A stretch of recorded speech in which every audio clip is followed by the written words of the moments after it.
I'm 35 years old and I already know what my pelvic floor is doing because I've watched it in my own body since I've had my first baby. And I've had women in my family who have been in their 60s and their 80s who have lived with prolapse for a long time.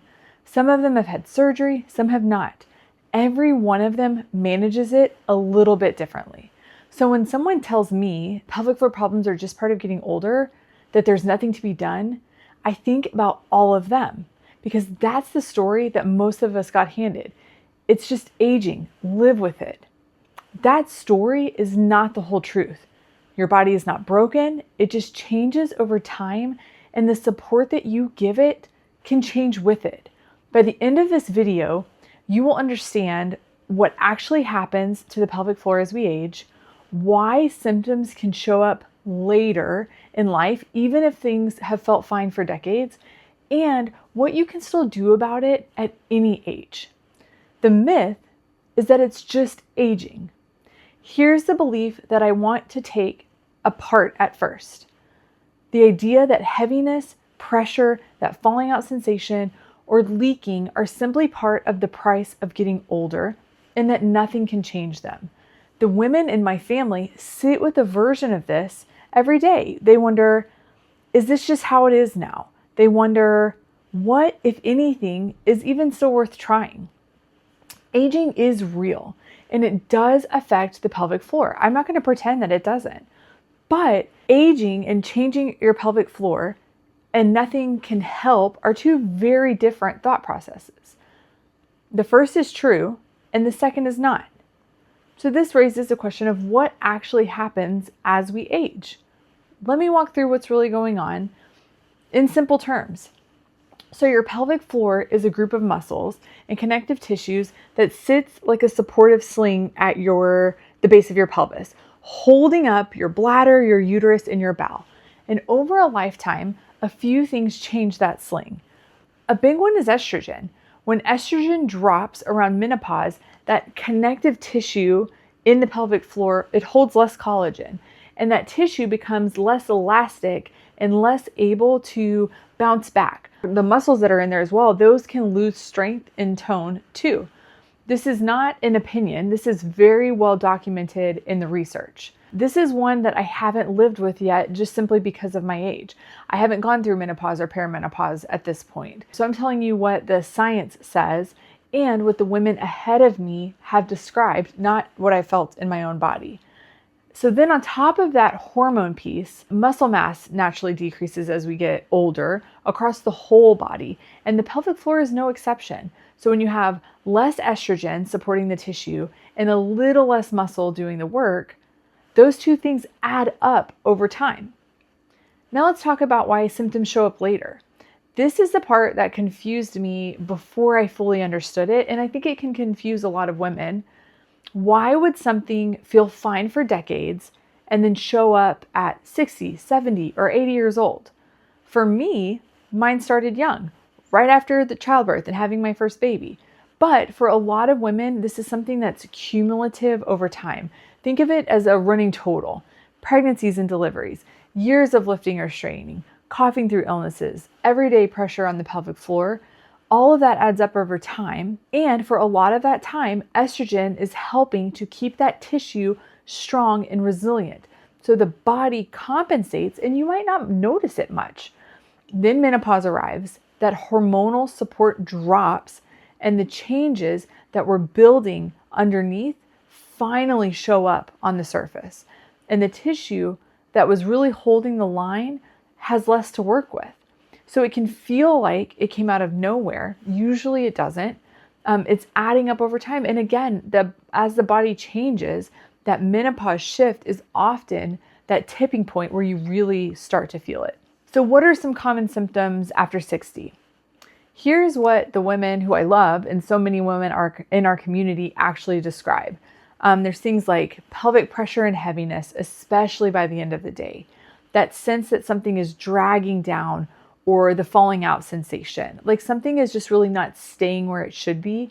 This is the cluster that I personally know from my own body, even at my age. So this is one I can definitely speak to firsthand. There's also the bladder symptoms that come up a lot after 60. urgency, that sudden got to go feeling, frequency, leaking. And this is where I want to be really forthcoming, because the bladder symptoms are not something that the garment addresses or cures. These really belong with your pelvic floor physical therapist and your provider, and there's real help for them. But I want to bring them up because they are so common and people feel like it's something that you just have to live with, but it's not. And there is help out there. So then there's this question that nobody talks about. It's the question that many people that I know personally carry, because I don't think that enough people are raising it in conversations. Many of them wonder about surgery. And there is so much out there about surgeries for the pelvic floor that didn't work. So the questions and the anxiety pile up. Will it even work for me?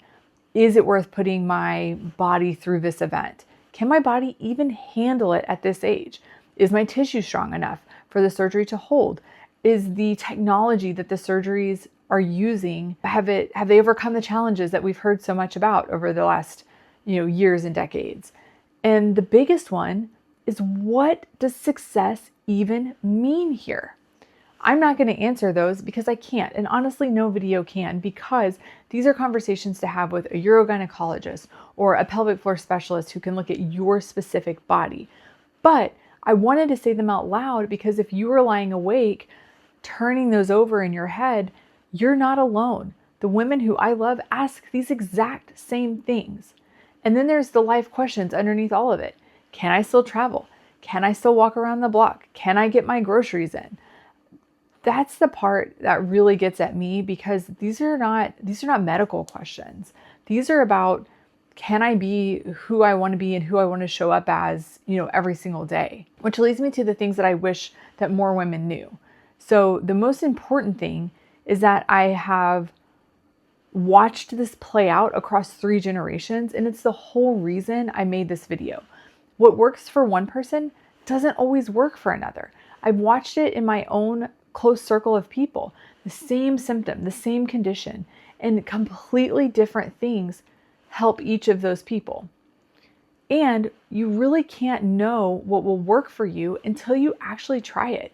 You just cannot access from the outside, pulling all this information in until you've really brought it into your own environment and given various things a try.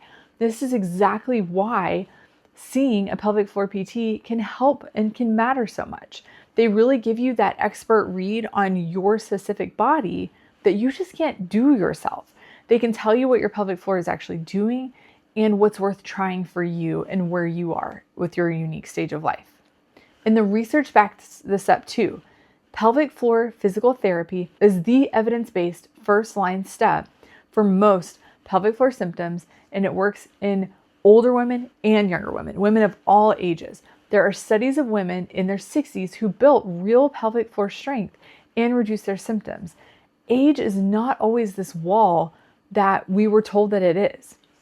So if you're sitting here recognizing some of this in yourself, the most useful first move to get clear on what you're actually feeling so that you can walk into an appointment and describe it instead of scrambling for words is to use a free symptom tracker that we have made for exactly this. So you just log what you feel, and when you feel it, that heaviness, pressure, the timing, and then you bring it with you.